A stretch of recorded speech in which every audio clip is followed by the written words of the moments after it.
Okay, so you've played, as I mentioned before, you've played with, all these awesome bands.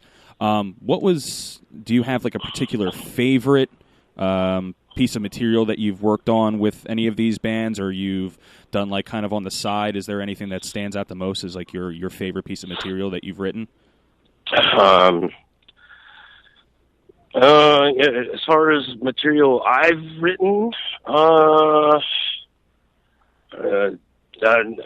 still love the second Assassino record we did. I think that was like, that's still like, at the end of the day, that's still kind of like the music I grew up on, so like getting to do that is always really fun, and we had a lot of fun doing that record, and it's like been 12 years since the last one we did, so yeah. I'm really itching to do another one, but Dino's writing a new Fear Factory record right now, so that's why I'm out with the Cavaleras. So yeah, the new record I'm hoping is one day amazing, soon we'll get to do another Assassino record.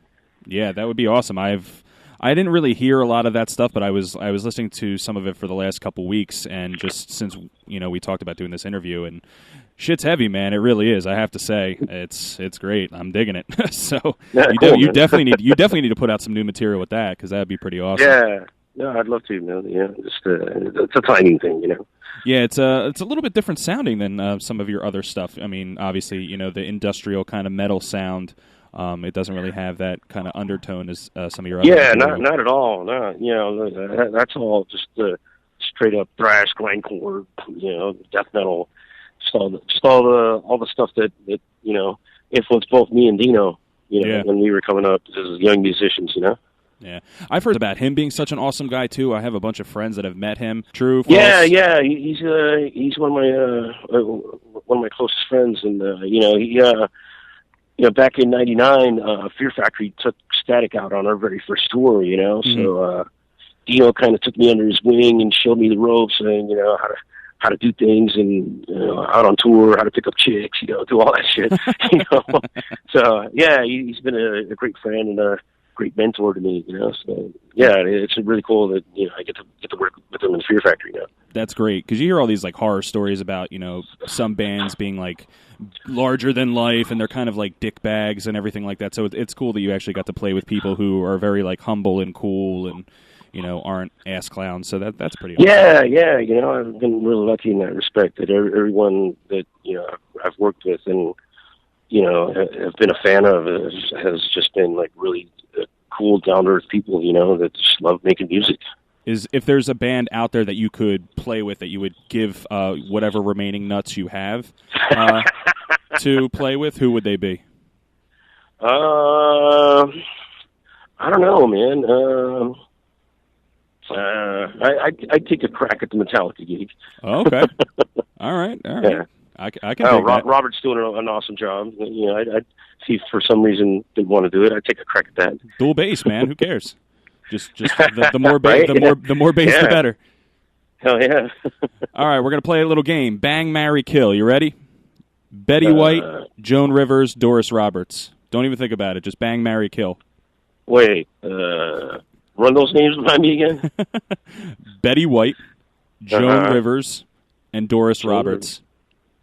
Doris Roberts. Okay. Oh, okay. I know that. She's the mom on Everybody Loves Raymond. That Raymond show, right? Yep. Betty White. I guess. What are my choices to do with them? Bang, marry, or kill. Bang, marry, or kill. Well, I don't think I'd kill any of them, but I think Betty White is the closest to death's door, I imagine. So actually, the other two are already dead. Oh, well then, hey, they can flip for being killed then. And then Mary, I guess Betty White. She used to be kind of hot, and she's a classy funny. broad. So at least she'd make me laugh. Yeah, well documented metalhead as well. Yeah, well there you go. Yeah, perfect. Sign me up. She's got money too, so there you go. Well, the other two had money, but not so much anymore. Yeah, there you go. Any particular experience you've had while playing music that has, impacted you in any way? Like great show experience or fan meeting or something like that?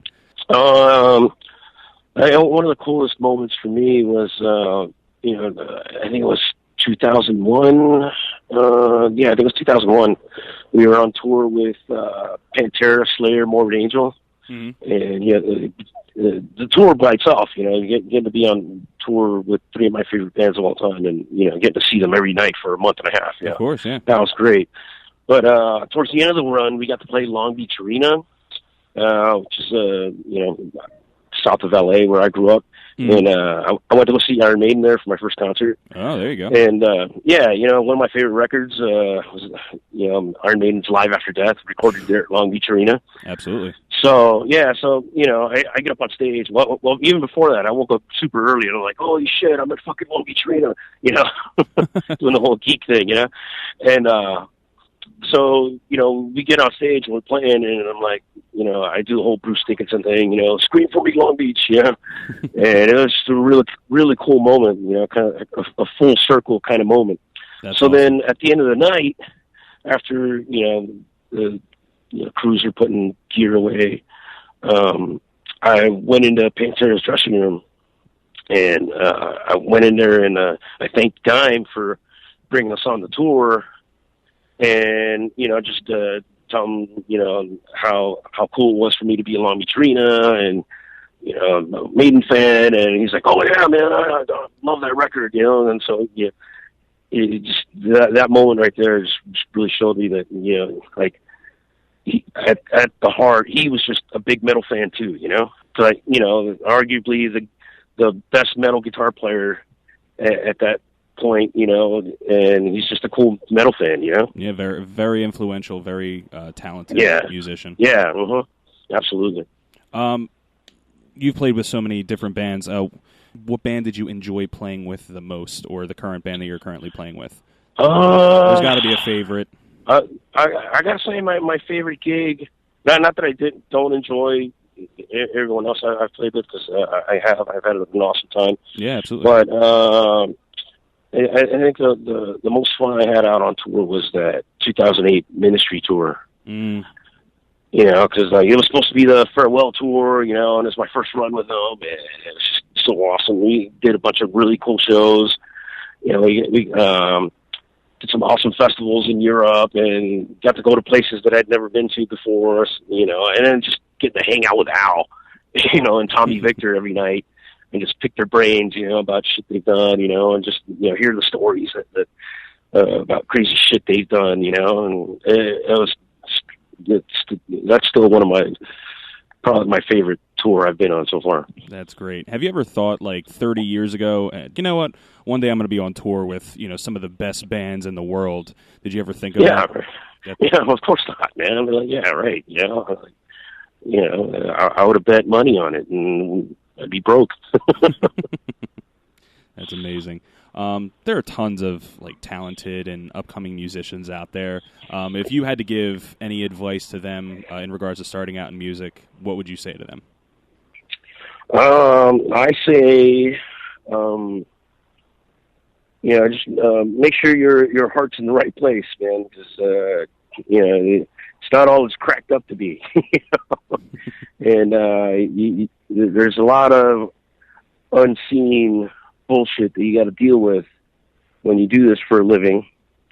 And it can be not steady work. So but if your heart's there, and if you're doing it just for the primary reason you're doing it is because you love playing music, then it's all worth it, man. Mm-hmm. And it's there's ups and downs in this, but it's still I'm still having a blast, and I'm still getting to play some of my favorite music, and and I've been lucky enough to be able to make a living at it. So yeah, doing the stuff you love, man. That's amazing. Yeah, it really is. Totally. So what's next for Tony Campos? Anything music-wise? Anything not music-wise? Anything good planned that you can talk about? There's a couple more runs in the works with the Cavalera brothers. Okay. I know they want to go back to South America. They want to go back to Europe. Talking about maybe going to Australia. Ooh. So Down under. yeah. So and they're talking about doing a record. So Oh, there you go. yeah. So hopefully that'll at least keep me busy until the summer. And in the meantime, I've just been writing my own material, and I might be doing something with Mark Rizzo. I'm